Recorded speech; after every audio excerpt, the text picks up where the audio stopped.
A very good afternoon and welcome to NTV News. I am Siksha Sharma. Let's take a look into the headlines first. Suhang Nimbang elected as member of House of Representatives from Ilam, 2 wins by election, securing 27,772 votes. Third Investment Summit draws pledge over 9 billion. Investors say Nepal has a favorable environment to do business.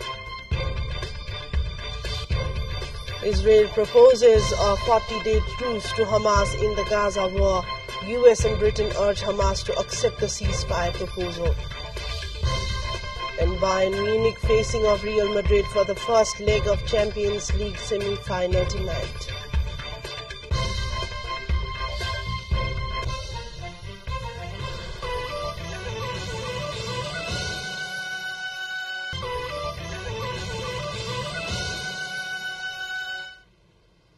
Welcome back to NTV News. We take a look into news in detail now. CP and UML candidate Suhang Nimbang has been elected to the member of House of Representatives from Ilam constituency number 2 through the April 27 by-election.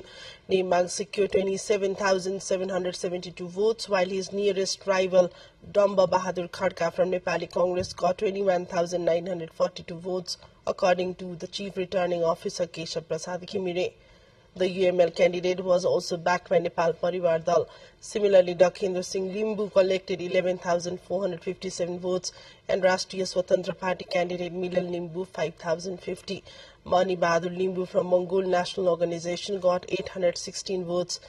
Out of total 115,889 voters registered in the constituency, 69,287 persons had cast ballot in the April 27 by-election. The by-election was held in Ilam 2 after the death of then member of the House of Representatives Subhash Chandra Nimbang. Meanwhile, Rashtriya Swatantra Party candidate Milal Limbu and 15 others lost their guarantees after they failed to collect minimum 10% of the total valid votes in the April 27 by-election held in Ilam 2. The Election Commission issued the final result of the by-election this morning, which showed Limbu got a total of 5,050 votes, thereby failing to recover guarantee. According to the Commission, those collecting less than 6,847 votes, 10% of the total valid vote, are 10 political party candidates and 6 independent ones. Limbu was in the 4th position.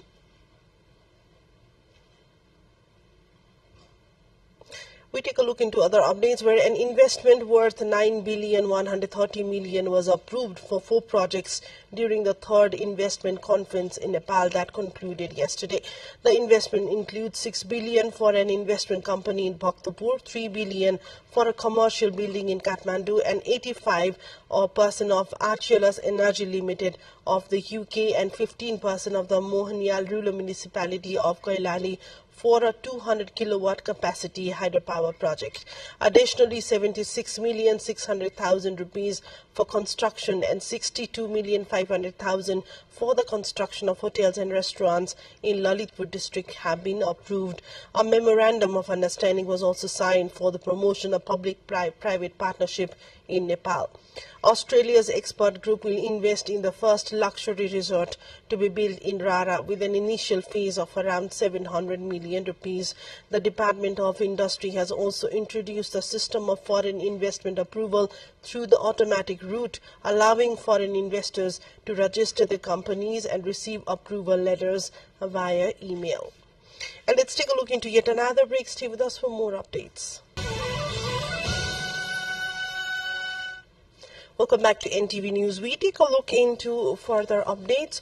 The government plans to convene a budget session after the investment conference based on constitutional provisions that the budget should be presented to the Federal Parliament on May 28. The session will include the President presenting policies and programs as well as suggestions from parliamentarians. Speaker Devraj Gimide suggested a date for May 7 for the session, with bills to be presented during the session and discussed twice. Despite the announcement of the agenda, the committee struggled to work effectively. The House of Representatives has made 4 laws by the end of the 3rd session, leaving 37 laws to be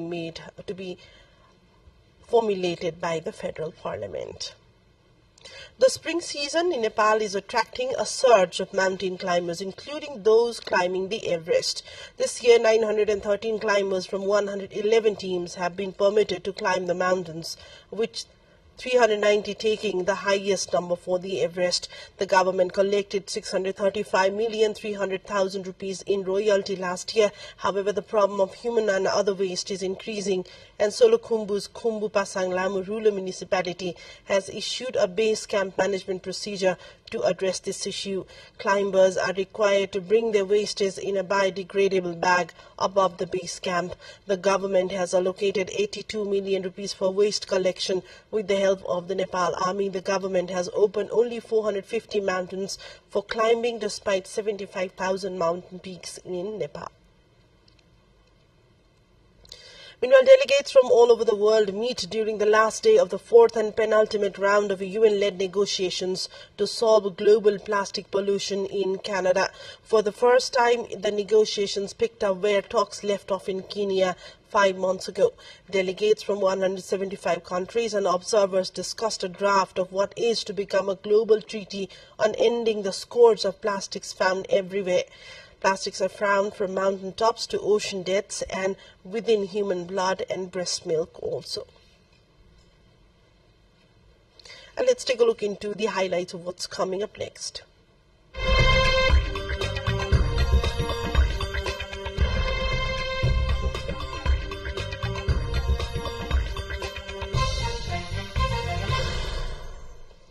Four law officers of the United States serving a warrant for a felon wanted for possessing a firearm were killed, and 4 other officers were wounded in a shootout Monday at the North Carolina home.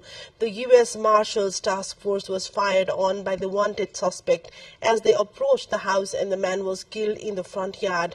His name was not released, but the chief said he was wanted as a felon illegally possessing a weapon. A second person then fired on the officers from inside the home, where a high-powered rifle was found. A woman and a 70-year-old male were found in the home after the standoff.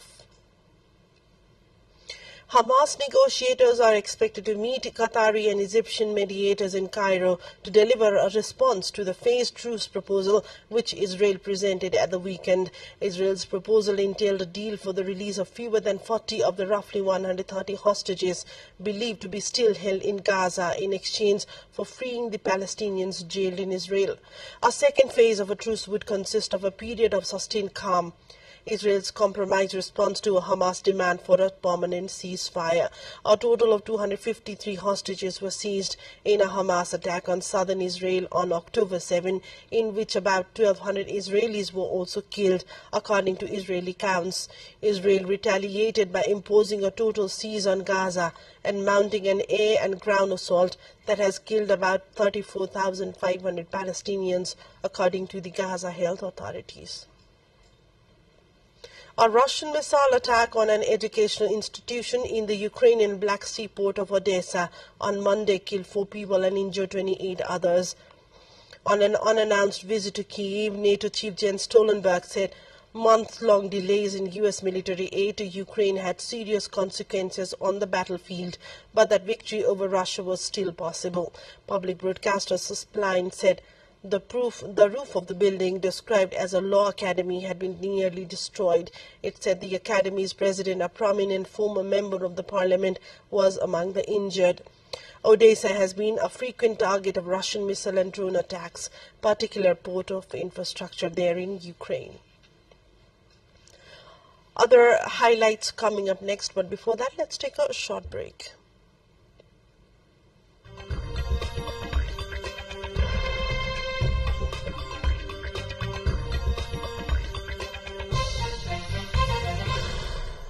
The International Monetary Fund's Executive Board has approved a $1.1 billion loan for Pakistan as the last tranche under the $3 billion standby arrangement, Geo News said on Monday.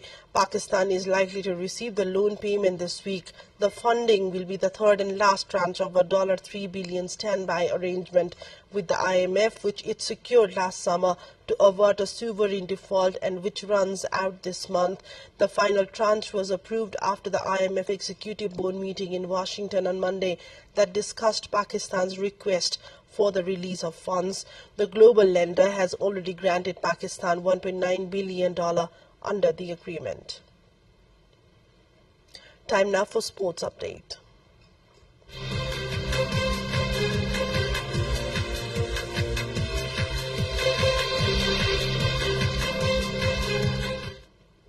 Bayern Munich is set to welcome Real Madrid to the Allianz Arena for the first leg of the Champions League semi-final Tuesday night. Bayern edged past Arsenal in the quarter-finals, while the Spanish giants needed penalties to eliminate defending title holders Manchester City. This week's first leg by Allianz Arena sees Bayern needing a UCL final appearance to save their season, while Real are on the verge of recapturing the La Liga title. Harry Kane will look to build on his 400-goal career achievement as Bayern try to maintain a 15-game unbeaten home run in the Champions League although Real are on an 18-game unbeaten run across all competitions.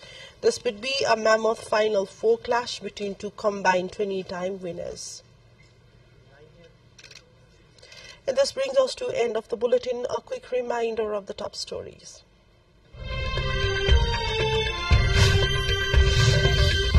Suhang Nimbang elected as member of House of Representatives from Ulam 2 wins by election, securing 27,772 votes.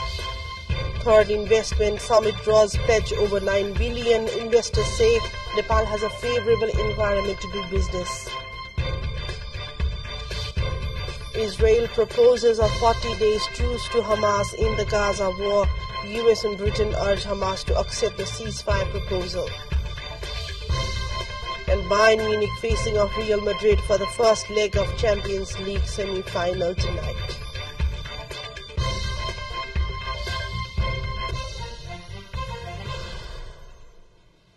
That's all for now. We'll be back with another news bulletin in Nepali in less than an hour, and our next English news will bring you right at 6 in the evening. Keep watching Nepal television. Have a great day and namaste.